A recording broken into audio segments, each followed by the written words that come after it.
What'd you find, Randy? I don't know. What is You know what that is?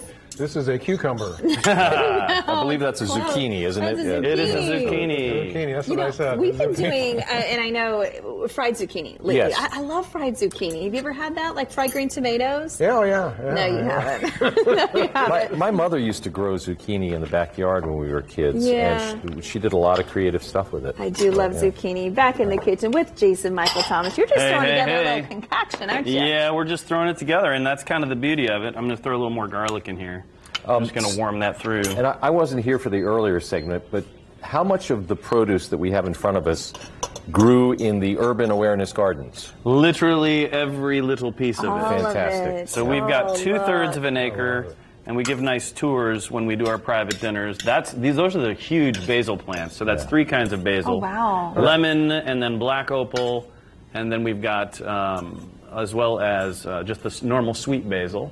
And then we probably got, some tomatoes that we grew. You guys can see those live today, too. All the pretty colors, right? Too. Yeah, Jason, you said, too, that, when you grow this, you don't have an irrigation system. Mother Nature takes care of it. I'm shocked. We do have sprinklers that we like to use, and there's a few different kinds of them. But honestly, we don't have to use them that much. I mean, we had quite a drought there for a minute. We did. And we were doing some watering. But we use a lot of wood chips, and then we have cover crops, so it really does kind of preserve keeps the moisture in the ground. It really keeps the moisture in the ground. And I do this every time Jason's on the show, but my wife and I did the private dinner at the Urban Awareness Gardens, and it is such an experience because you start off in the garden actually harvesting stuff for dinner. I put people to work. Yeah, but it's you learn so much, and it's so much fun just to be out there. And then you're eating.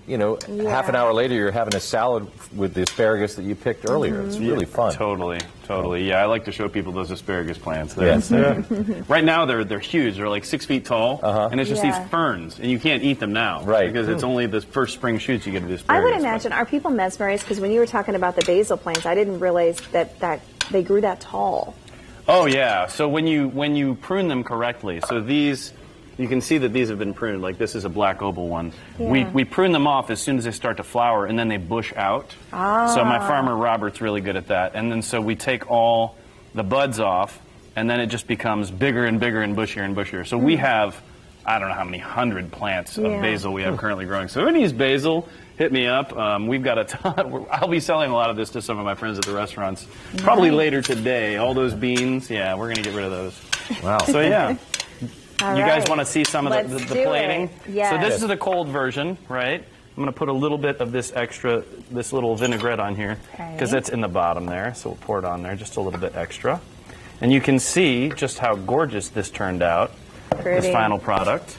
And anybody who wants to try it, there's a fork for you. Okay. And I can grate a little bit of cheese on there for you, too. Okay, and then this is just the warmer version. Yeah, I just want to do the warmed-up version, too. So this is Everton. This is an incredible aged cheese, farmstead cheese from Jacobs and Bridgeford, my friends.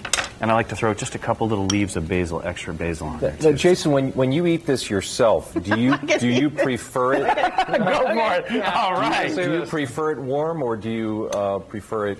You know what? I'm not going to lie. I kind of like it both warm and cold. It just depends on what I'm going for. But you see when you cook these tomatoes in, that's good. It gets like a little more of a different vibe to it. Get these onions and garlic, cook it. It releases a little more of that goodness. Here, I'll get the warm version for you. I guess it's kind of the same as like a cold spaghetti salad. Right. Or, a warmer spaghetti dish. But with a lot less carbohydrate. Right, exactly. And I like to add the basil at the last second because it's just so delicious when it's kind of fresh, kind of those fresh elements within there. And then I'll grate a little bit of this Everton on there. It is basically the local version of parm that we have here in Indiana. Add a little bit of extra salt. Jason Michael Thomas, delicious as always. Where can we get a hold of you, find you for classes, and JasonMichaelThomas.com. Please check it out. Send me an email. It'd be great to hear from everybody. Rand, I guess you're the odd man out. You guys go ahead and eat. I'll go ahead and pick Okay. Yeah, stick around while we check out today's offer from America's Steals and Deals.